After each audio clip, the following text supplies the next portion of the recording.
Assalamualaikum teman-teman, balik lagi bersama kami di kisah horor ya. Di kesempatan kali ini saya akan bercerita tentang 7 kisah horor di kos ya. Sebelum cerita kita mulai, alangkah baiknya tekan tombol subscribe, like, dan komen. Semoga channel saya kedepannya lebih baik. Oke, tanpa lama-lama kita mulai.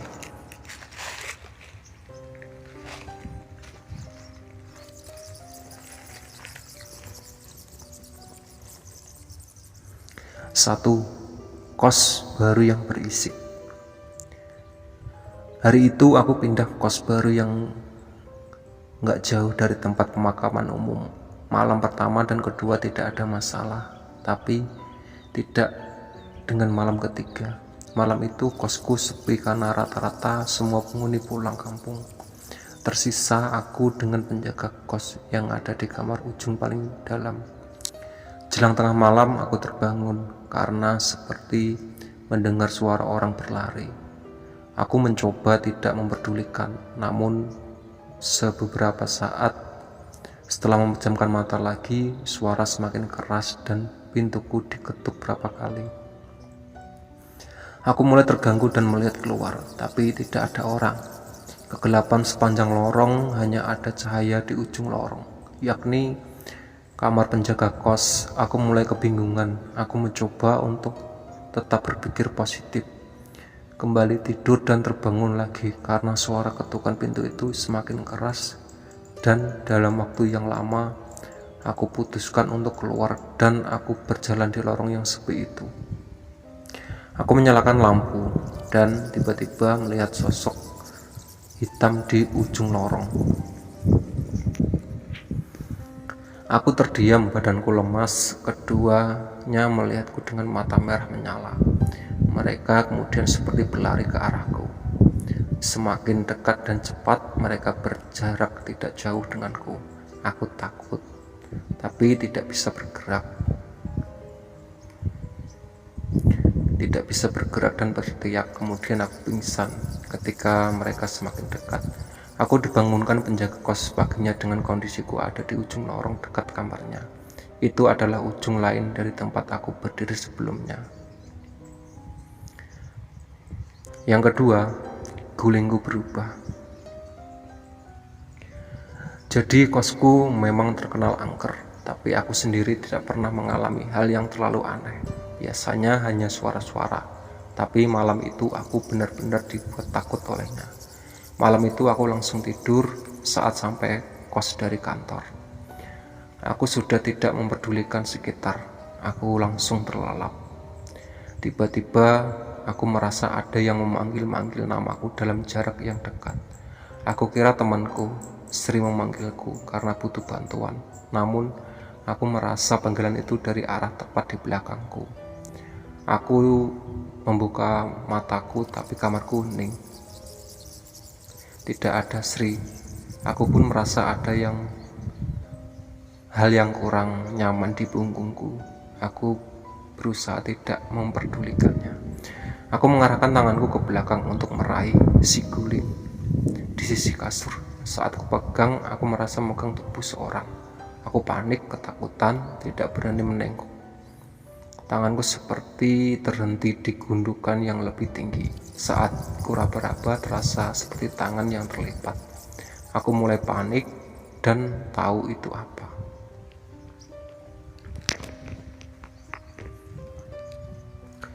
Tidak lama kemudian aku mendengar namaku dipanggil lagi dari arah yang sama di belakang. Aku merasa ada yang bergerak di kasurku. Semakin mendekat padaku, aku semakin panik. Teriakanku bertahan saat dekat terdengar bisikan, "Tolong, Rini tolong." Aku langsung bangun dari kasur dan keluar kamar. Untung saat itu sedang ada pemuda yang nongkrong di depan kosku. Aku terengah-engah dan menenangkan diri. Malam itu aku numpang tidur di kamar Sri.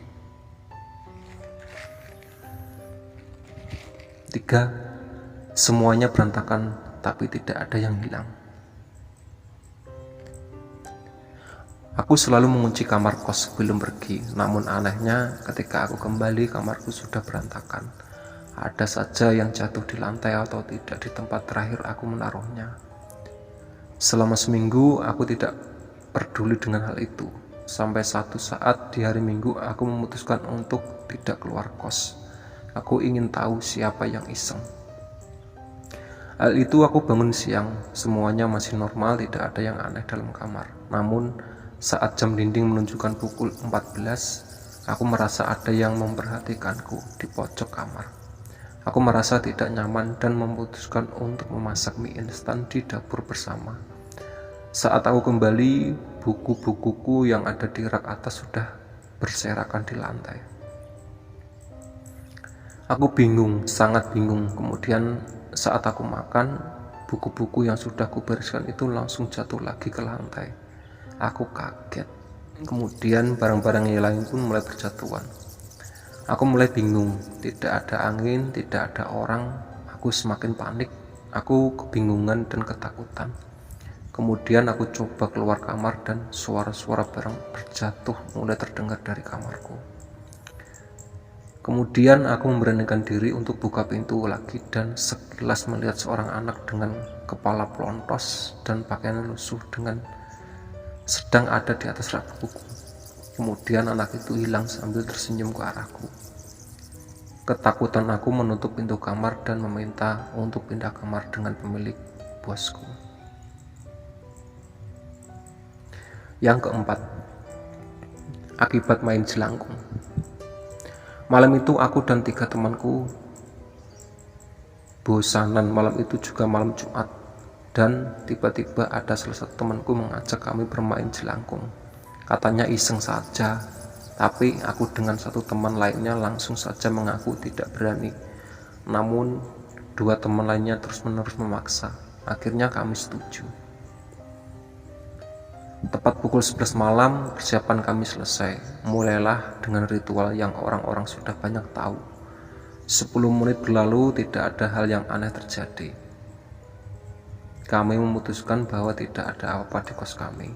Akhirnya salah satu temanku memutuskan untuk tidur, tinggal kami bertiga dalam kamarku.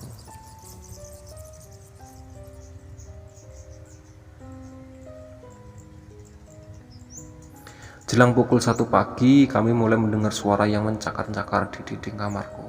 Aku bingung, aku kira hanya kucing garong yang biasa keluyuran di sekitar kos. Tidak lama berselang, tiba-tiba ada ketukan keras di pintu kamarku. Temanku yang langsung beranjak untuk buka pintu, tapi tidak ada orang di luar. Semuanya penghuni kos sudah masuk dalam kamar masing-masing. Kami mulai panik. Aku meminta teman-temanku untuk tetap dalam kamar, namun pintu kamar, jendela, dan pintu lemari mulai bersuara, seperti ada yang memukul-mukul. Kami sangat panik dan ketakutan. Kami tidak berani untuk berada di dalam kamar, tapi juga tidak berani melihat apa yang di luar. Yang benar saja kami menutup pandangan dan bersembunyi dalam selimut bertiga. Kami tidak tahu berapa lama kami hanya berusaha tidak ngompol.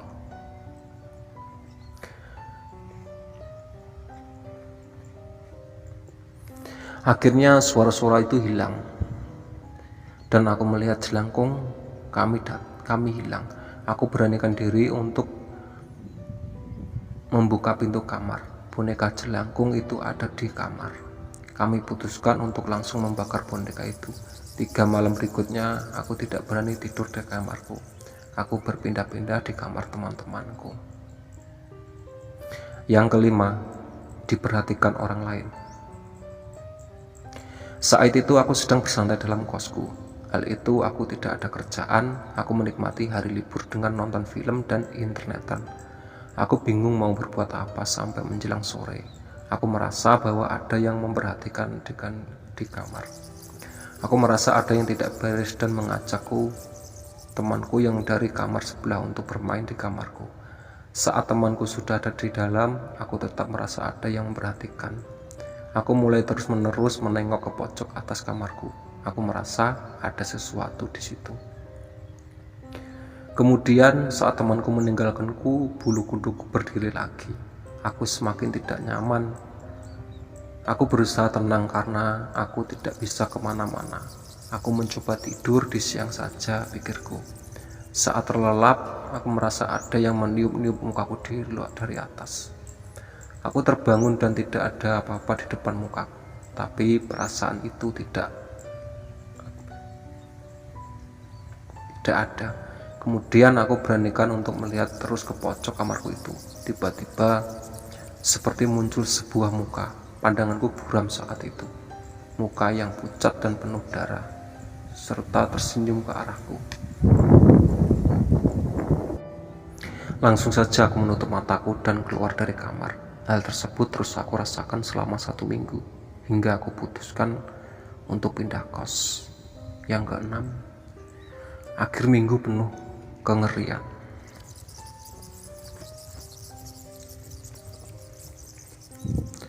Aku sedang dinas di luar kota. Agar irit, aku tinggal di sebuah kos dekat dengan kantor cabang perusahaanku bekerja. Aku merasakan pengalaman paling mengerikan saat itu. Hari terakhir aku di kos sana. Malam itu aku sudah bersiap-siap untuk keluar dari kos. Setelah semua beres, aku memperhatikan sekitar, takut ada yang ketinggalan. Kemudian aku mendengar ada ketukan dari depan kamar. Aku melihat seorang gadis mirip putri pemilik bosku. Dia memberikan sebuah roti, tapi tidak berkata apa-apa.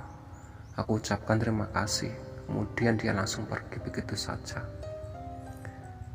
Tak aku pedulikan, aku bersyukur diberi makanan mumpung aku lapar. Namun anehnya roti itu aneh.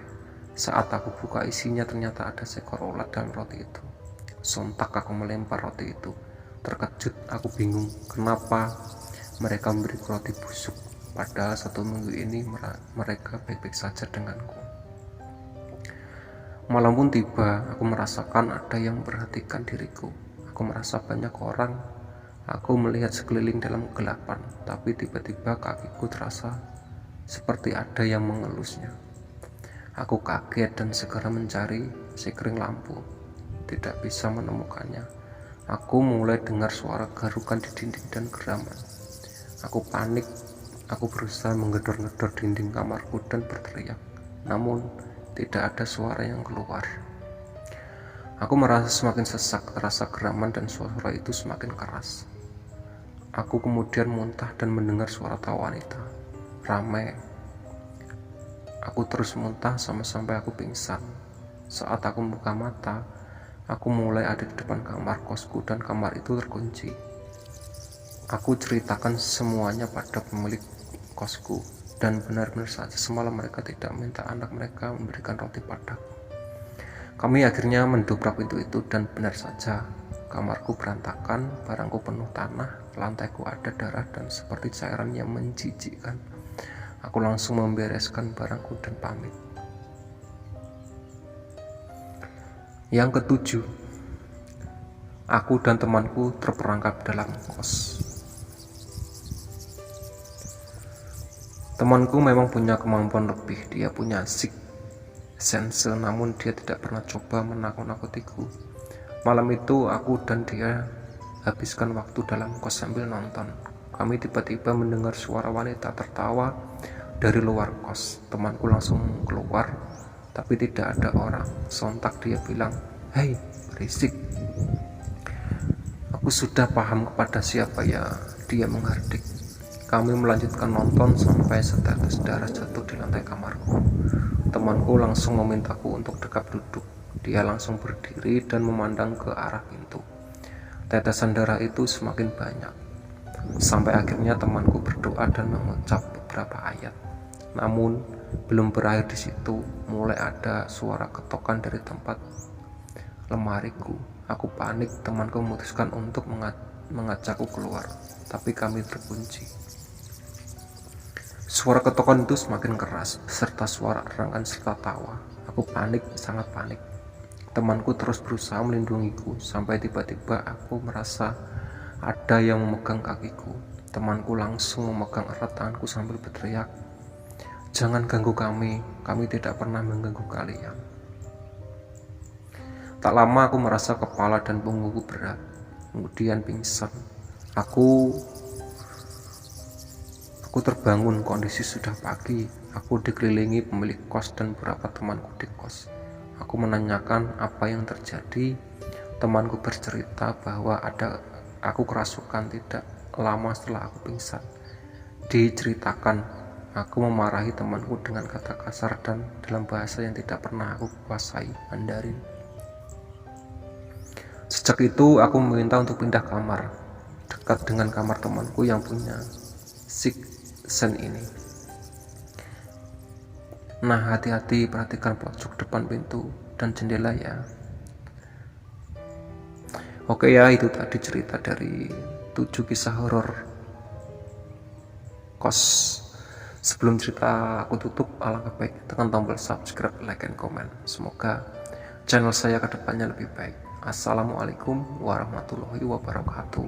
Bye bye.